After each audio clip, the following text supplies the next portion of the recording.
uhuging vlogger na puro kasinungalingan, okay, na nanghingi sa inyo ng pera, na nagmamakaawa sa inyo na walang panglamon, walang pang kung ano-ano, ini-scam kayo, tapos biglang pag-upo ni Kuting, biglang dumami ang pera. Ito, yan yung mga ngiting kawatan. Yan ang mga ngiting kawatan. Asawa na yan, ayan, ngiting kawatan yan. 2017, nanghingi siya ng pera sa inyo, sa mga followers niya, na may taning na yung buhay niya, mamamatay na siya. Kaya kayo naman no, nagpauto, nagbigay kayo ng pera, di ba? Kaya ito nga mga kababayan, bago natin ituloy ang video na ito, kung bago ka lang sa aking YouTube channel baka pwede makahingi ng like at subscribe at click mo na rin ang notification bell para updated ka sa aking nilalabas na bagong video. Salamat po. Dahil sinabi ko na sa inyong hayop na yan, nakasabwat ni Lisa yan. Sinabi ko na rin sa inyo na si Lisa kapag mag-a-appoint siya, ang tanong niya kaagad, do you think he or she can deliver? Kung natatandaan ninyo. At kung liliwanagin ninyo ang inyong mga kaisipan, mga palangga, paano ma-afford, okay, ni Taning Pinoy, okay, nakasabwat ni Mel Robles, ang pag-aaral sa London, ang paglabas-pasok sa bansa, na isang dating uhugin, okay, uhuging vlogger na puro kasinungalingan, okay, na nanghingi sa inyo ng pera, na nagmamakaawa sa inyo na walang panglamon, walang pang kung ano-ano, ini-scam kayo, tapos biglang pag-upo ni Kuting, biglang dumami ang pera, at ang pinagmamalaki niya doon na sa interview namin ni Sas, ay talagang ano daw siya, mayamang-mayaman na siya. Pinagyayabang niya sa Cebu.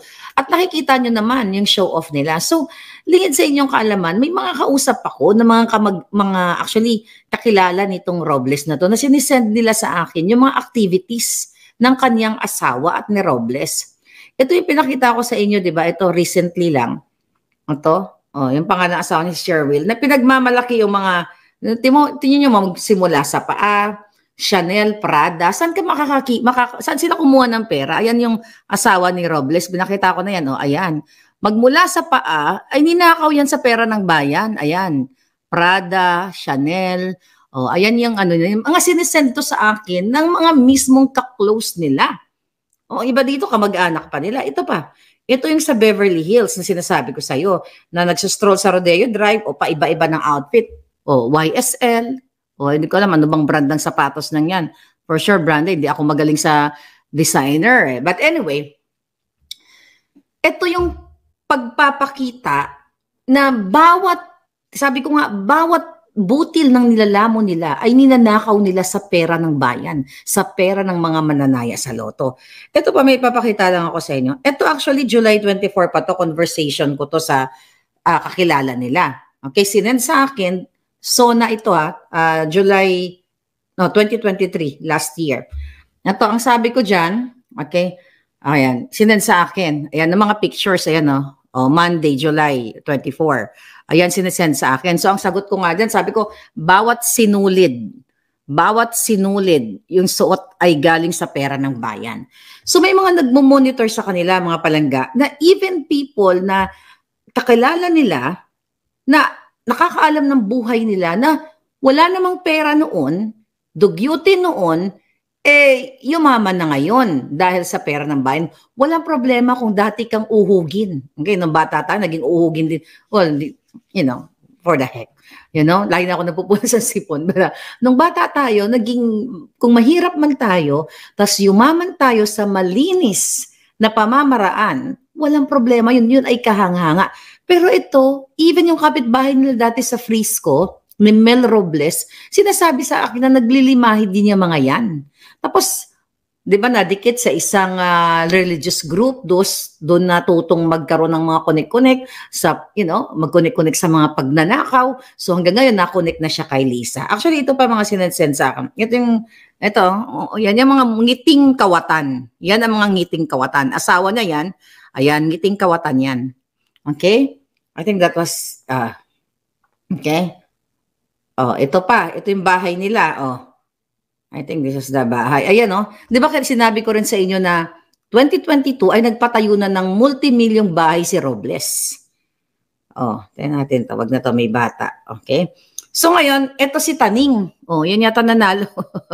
May nag-send lang sa akin. Oh, ayan. Yan ang mga tunay na nanalo. Okay, saan pa yung mga sila? Pakita lang natin. Nakakatawa lang kasi yung mga meme. Ayan, oh. Silang tunay na nanalo. Oh, ayan. Yan ang mga nanalo talaga sa loto, mga palangga. Oh, ito pa. Ito, mas malupit to. Nasa na yan? Okay. Okay. Saan si Lisa? May nag-send sa akin si Lisa Smugs. Nawala lang eh. Tingnan natin. Ito, I think ito. Lisa Smugs, nandito ba?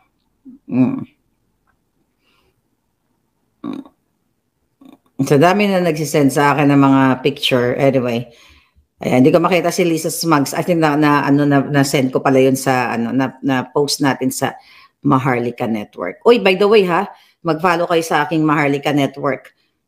Okay, data si Smugs. Ito si Smugs. Okay, ito si Smugs.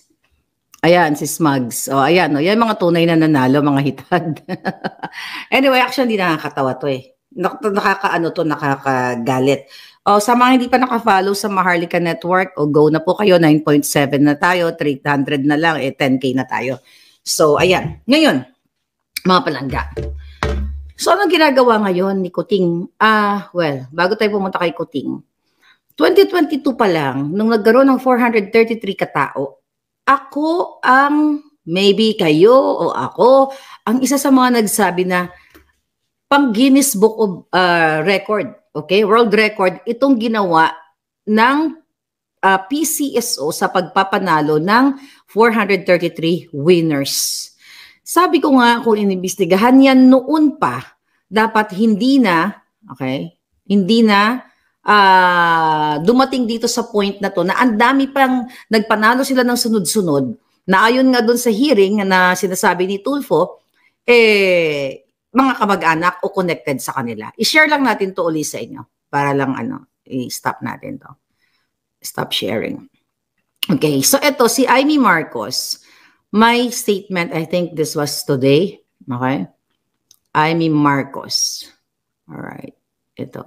Ayan. Is the one? No.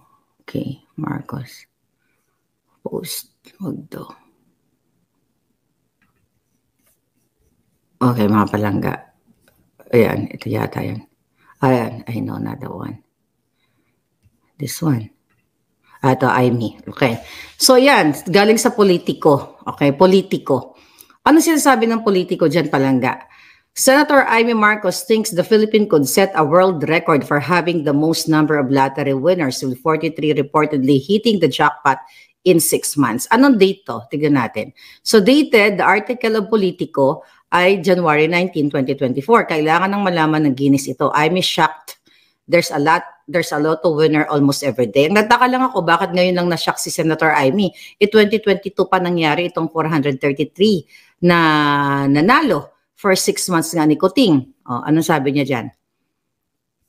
Okay. Kailangan malaman ng Guinness ito. Sobrang galing eh. Tayo na yata ang may pinakamaraming nanalo sa loob ng 1 taon.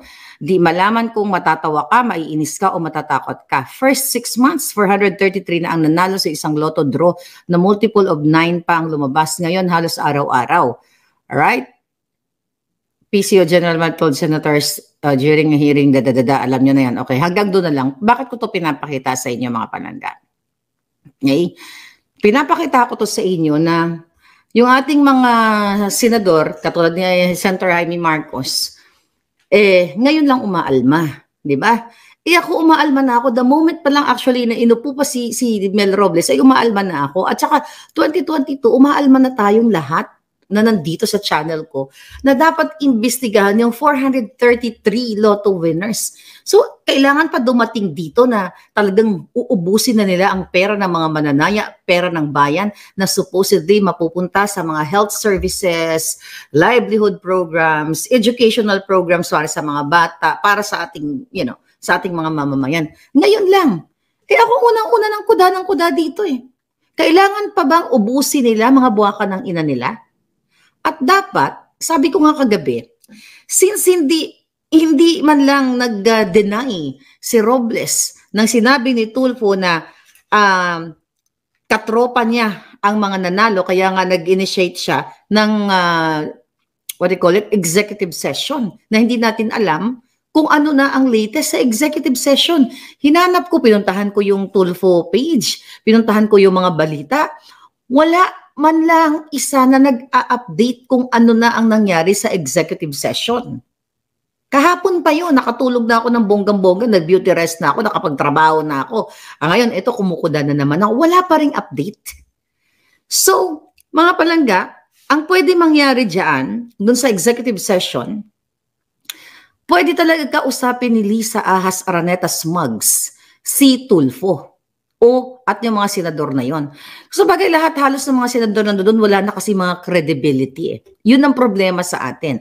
But nakita naman natin si Tulfo just for that particular hearing na ano doon yung pagiging aggressive niya para ma-expose nga.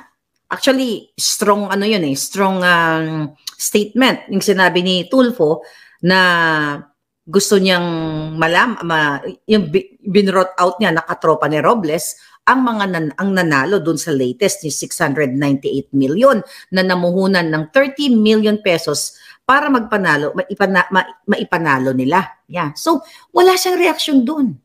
You know what? Ilang beses ko ba sabihin dito, okay, hindi tayo pinapakinggan kasi what? Kasi minamaliit tayong mga mamamayan. Okay? Nang sinabi ko, ano pang ginagawa mo, Kuting ng Norte? Bakit hindi mo sibakin? Bakit hindi? Wala nang preventive suspension. Kung ayaw ni Kuting, kasi pwede itong magamit later on, okay, sa kanya. Pag sa kay Kuting, sa impeachment. But I don't know, medyo mahaba yung process ng impeachment. I don't think na you Filipinos, tayo lahat, ay gusto ng ganyang mahabang proseso. Mas gusto natin madalian. So hindi ayaw niya sibakin si Robles. Kasi nga, pet yan ni Lisa. Paulit-ulit namin yan kahit sa interview namin nila SAS. Sinabi na mismo ni SAS na black ops yan ang nag-handle ng mga black operation. Si Robles, sila ni RJ Nieto o aka Taning o may taning ang buhay daw. Taning Pinoy. Naalala nyo yun? Kaya siya tinatawag na may taning kasi nagdrama siya noon, 2017, nanghingi siya ng pera sa inyo, sa mga followers niya, na may taning na yung buhay niya, mamamatay na siya. Kaya kayo naman no, nagpauto, nagbigay kayo ng pera, di ba? Kaya taning ang tawag ko dyan, taning. Taning, tsaka taning, kukunin na ni Taning. Okay? So ngayon, balik tayo dito sa issue kay Tulfo. Okay. So 30 million pesos ang ininvest ng kanyang kaibigan ba, kamag-anak ba? So, obviously, paulit-ulit, even before this hearing, ako talagang, ang bunganga ko hindi tumitigil na dapat imbestigahan yung PCSO na yan. Dahil alam namin na nakakakilala kay Lisa. Alam namin nila SAS na demonyo yung mga yan. Even yung si Presidential, Mel Robles ay kasabwat din nila Michael Ma, di ba? Napag-usapan namin, magkakapit-bahay sila. At yan si Taning, si RJ Nieto, kaya dapat yan, ikalad ka rin din yan sa Congress at sa Senate. Pati si Lisa kalad ka rin, pati na rin si Marcos Jr. Although may immunity yung buwaka ng inang yan. Pero pwedeng kalad ka rin yan dahil yaan matitrace. Kung kayo, ikaw, Senator Amy, ikaw, Tulfo, kung you're really for the people, kaya niyong kaladgarin lahat ng mga yan. Dahil sinasabi mo nga, di ba, sabi mo nga, Tulfo, mag-hire ka ng private detective, tapos makikipag-ugnayan ka sa NBI, DICT. Well, pwede talagang gawin. Kaso DICT, sino ba ang namumuno dyan? Kasabot din ni Lisa yan. Kung nagustuhan mo ang ganitong video, huwag kalimutan ang magkomento kung ano ang saloobin mo. Salamat po.